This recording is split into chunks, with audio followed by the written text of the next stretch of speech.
Welcome back to Nimble Youth. I'm your host, Matt Butterman. Our experiment with live video capture continues, and you can again see for yourselves why I've been told I have a face for radio.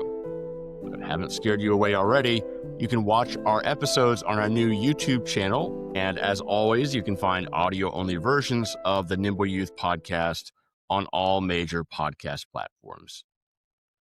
Today marks the beginning of a new series, one that feels both deeply personal and profoundly relevant.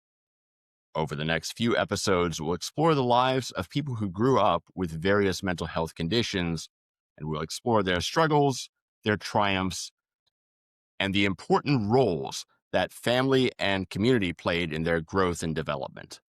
Today, we're talking about autism, what we understand about it, how that understanding has evolved, and how young people on the spectrum and their families can build meaningful, connected lives. In this first conversation, Dr. Gretchen Hoyle shares the story of her cousin Patrick, who was born in 1972 before autism was even a common clinical diagnosis. Patrick's life unfolded in an era when differences in communication, behavior, or learning were often misunderstood, mislabeled, or ignored. Through his story, we'll look at how far we've come and how far we still have to go. Before we begin, I want to highlight 3 powerful reasons why belonging to sympathetic communities, whether that's family, peer groups, or structured support circles, can be transformative for young people with autism. First, community provides predictability and safety. Many autistic children thrive in environments where people around them understand their needs and respect their sensory boundaries. When a child feels secure, anxiety drops, and authentic learning and connection can begin. Second, belonging fosters identity and self-worth. When young people with autism can share space with others who think or experience the world as they do, they stop feeling wrong or broken. They can start seeing their differences as part of a spectrum of human variation, something to understand and celebrate, not erase. And third, supportive communities give families and peers a chance to grow in empathy. They build bridges across neurological differences, turning what might feel isolating into an opportunity for shared understanding. As Dr. Hoyle's story about Patrick reminds us, when community is missing, misunderstanding fills the gap. But when community is present, patient, informed, and compassionate, it can change the trajectory of a child's life. When we talk about autism today, we do so with decades of research, advocacy, and awareness at our backs. But for families in the 1970s, that vocabulary didn't exist yet. There were no diagnostic pathways, no IEP meetings, no online communities offering guidance and solidarity. Parents and children often had to make sense of behaviors and needs that no one could quite name. And Dr. Gretchen Hoyle knows this history personally. Her cousin Patrick was one of those children, bright, sensitive, and deeply misunderstood, in a time before autism spectrum disorder entered the cultural or medical conversation. And Patrick's story offers a window into how families once navigated uncertainty without the language or systems we now take for granted, and how even then, love and intuition built the first kind of community.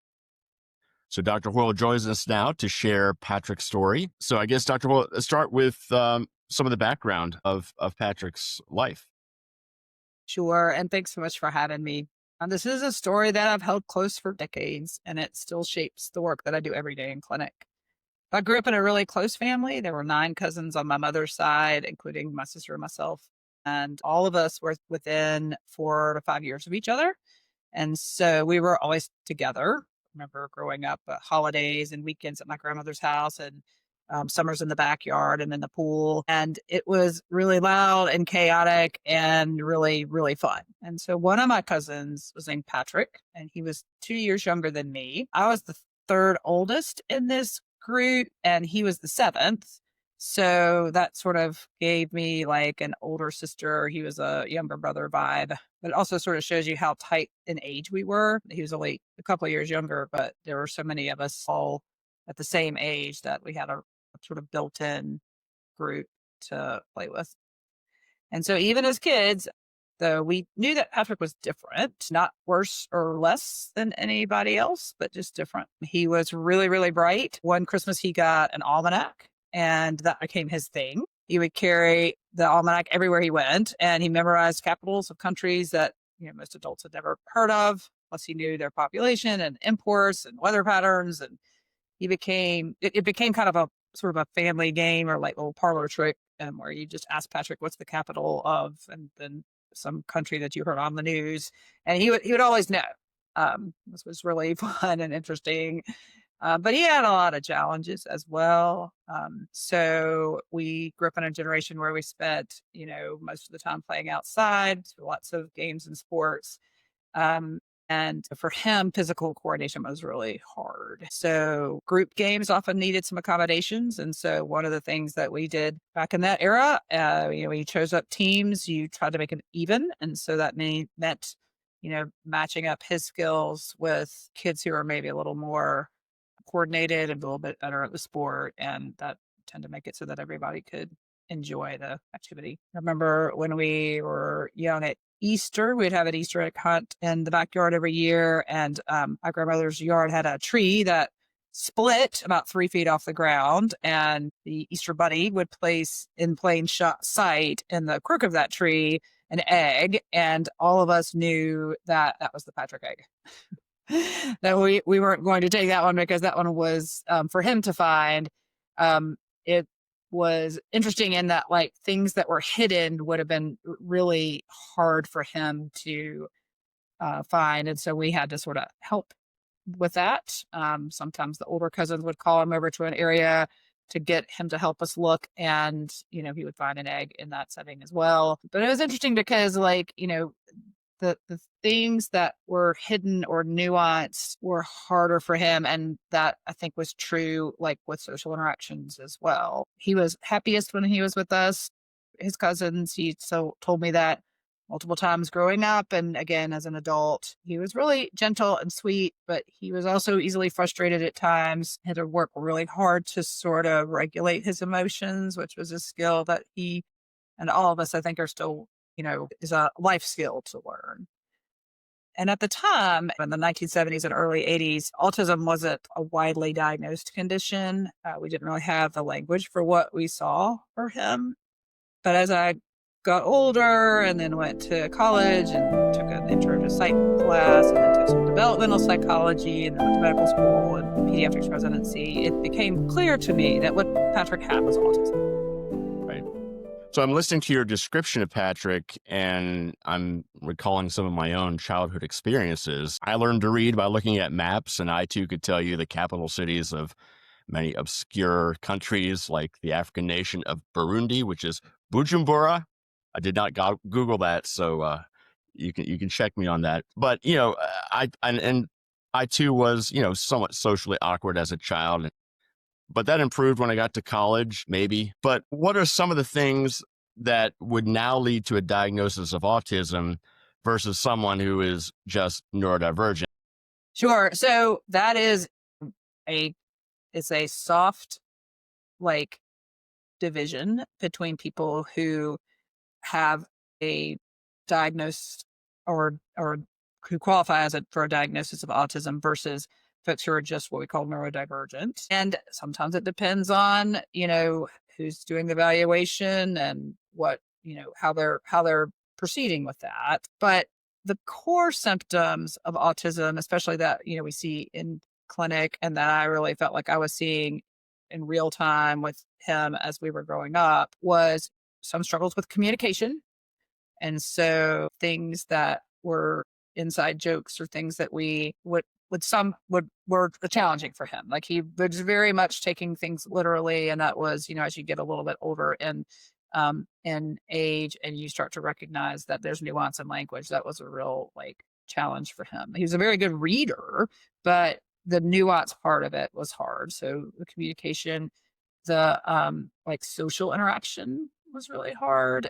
He like had some struggles with sort of recognizing what other people's like mood was at the time that they were talking to them. He had difficulty with sort of being able to fluently talk to people he didn't know very well, which is part of why, hanging with us was really, helpful for him. And, back in that time, I think kids were just often described as sort of quirky and shy or odd and in their own world. But the other, I guess, core condition too, or core symptom was this sort of idea of narrowed interest. And so that kind of was on brand for him with the almanac, but he had other things that he would get very, um, sort of deeply interested in that were not sort of, like commonly all that interesting to kids his age. And so it we sort of accepted it as that was who he is and that's what he wanted to talk about and that we enjoyed engaging with him on that. But I got the sense from him that that was not the experience that he had most of the time in school with his peers who were not related to him, didn't know him. And so those were sort of the things that we saw with him. And then, it's a lot of the time the way those diagnoses are made is that we're used to think of what Patrick, I think, would have qualified for a diagnosis of Asperger's syndrome at the time that I was learning about it. And so that's kind of how I'd always conceptualized him. Now we aren't using that antiquated term now. We're just calling all of it autism spectrum disorder and then giving it different levels. But I think it's always the kiddos who are high functioning, who are, capable of doing lots of things that are to some degree like developmental age appropriate. Sometimes it's a bit of a head scratcher. It's like, is that really what they have? Or is it, not quite to that level, or is it something else? And so there's still a lot to be understood, but we know a whole lot more than we did at that time. Back in those days, like we really didn't know very much about what was happening internally for folks with these particular condition, and that they had, a lot of sensory sensitivities. They process stress in a different way, but they also had pretty significant strengths some of the time, but then they would also be somewhat vulnerable. And so Patrick went to college and beyond. He did. And so he was, always a really bright kid and he could handle the academic work. And he went to college and he lived in college in a community of people who had similar challenges. And that was a real blessing for him. And so he completed college and then went on to get a master's degree in library science. So also on brand for him, which really fit him well. And so, there were periods of time in his life when he was doing really well. And then there were times where sort of the buildup of strained like social and relational challenges of adulthood were really hard for him. And so he had some challenges employment wise, friendship wise, just relationship wise. And sometimes his day to day interactions kind of broke down. So he ended up living with his mom and his stepfather after some particularly hard years. And that was just right after the pandemic. So I think a lot of folks were struggling, but that's where he was when we got a chance to reconnect. So in 2023, you got to see him a couple times. You were separated geographically until he moved back with his mother and stepfather. And then in November of 2023, there was a very special family event. And that ended up being the last time that you saw him. So tell us about that very poignant story. Sure. So we had actually been able to get together in August. He had invited all of us down for sort of a little reunion to the city where he was living. And that was super fun. And around that time, we were finding out about the November event. And so our family home, which was the home that our great great grandparents built in Old Salem, so in Winston-Salem, the portion of that is Old Salem, where it's a historical area. And the home that our great great grandparents had built and our grandparents had lived in was turning 250 years old. And the current owner that graciously invited us all as the descendants of the folks who had built the home to a celebration for the house, which was really fun. And so Patrick came up for the weekend and we had a great time reminiscing. and laughing and just remembering old stories. And we were really connected. And he was telling us about his new interest in birding, which was great. And he had found a community for that interest. And we were just, it felt like our childhood rhythm was all still there. And then after the event on Sunday, he headed back to the city where he was living, and he had rented a car to come to this event. And he was returning the rental car, and a family member picked him up and drove to drive him home. And on the drive home, something happened. There was an argument or altercation of some kind, and then a car crash, and Patrick was killed. And so that happened like 2 years ago this week. So it is on my mind quite a bit. Absolutely. That was a very difficult thing, certainly at the time for you to deal with. But I guess one way that you've mobilized the pain from that event is just through using your experiences with Patrick, his legacy, to influence the work that you do now, right? And so, can you talk a little bit about that connection?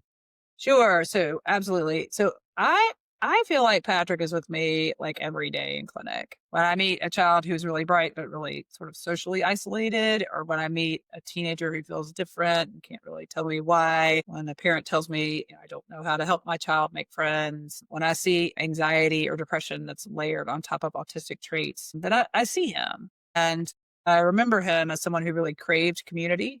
He lit up when people understood him and made space for him, but he really struggled with interpersonal skills that allow you to build and maintain adult relationships. And then there's like a hopeful part that I have. We know so much more than we did back then about how to teach social communication skills and how to support executive functioning for folks who are neurodivergent. We know how to help autistic kids thrive in school and in friendships and in work and in life. But there is some tension in that. And that is that, like we talked about before, kids today tend to have fewer in-person interactions than ever. They're on screens more. They have less practice reading facial expressions, fewer organic peer moments. And that's concerning, especially for neurodivergent kids who really need the practice of face-to-face experience in order to build those pathways in their brain that help them understand those tasks. Right. Right. So, for the parents listening right now, especially those who see their child in parts of Patrick's story, there's a list of 6 things, I guess, that we've come up with, takeaways to remember as they're starting to navigate this journey. So, let's go through those. Sure. So if your child seems different socially, please feel free to explore that, and not with fear, but with curiosity and compassion. I think that there's a lot of fear built into these concerns because for such a long time we didn't really have much to offer or know what to do. But now there's just a lot that we can help with. And so I encourage folks to explore those differences and talk with your pediatrician about those and see if we need to, have more of an assessment done. Lots of things can be supported, especially the earlier we start, the better. Also, I would say, autism is not a tragedy, but isolation can be. And so finding community and acceptance and connection, those are all really protective for folks with autism. And that experience of building community literally changes your developmental pathways, like we had talked in previous podcasts. Sometimes that community that your child has is not maybe what you were expecting or anticipating before, maybe before your child was born or as they got older. But being open to the community that fits best for your child is really important. And I encourage parents to keep that in mind. Also, I would say that neurodivergent kids often have really extraordinary strengths. And I would say that most of the people who, innovators or artists or have these really amazing ideas and creativity, they tend to look at the world in a little different way from neurotypical people. And so recognizing that it's often the neurodivergent among us that move us forward as a society. And so celebrating that, I think, is warranted and important. Um, and but it's also important to remember that while they can have a lot of strengths, they are also more vulnerable in general to things like anxiety and depression and loneliness, not just with the autism itself, but it's because the world isn't really built for the way that their brain works. And so trying to help build skills to bridge that gap is really important. Your pediatrician can help. And what we're here to do is to evaluate developmental differences, and we can support social skill building and coordinate therapy and school services and mental health care. You do not need to be trying to figure this out alone. And most importantly, just celebrate your child. Difference is not a deficiency, and connection really is everything. It really is. I think that last one is really important to remember, and it's what we'll end this episode with. So Dr. Hoyle, thank you for sharing Patrick with us today, his brilliance, his sweetness, his complexity, and his impact. This conversation is going to stay with people for a long time. And for our listeners, if today's episode resonated with you, we encourage you to reach out to your pediatrician or mental health provider with any concerns about your child's development or social functioning. These conversations matter. This is a Nimble Youth Podcast. We'll see you next time.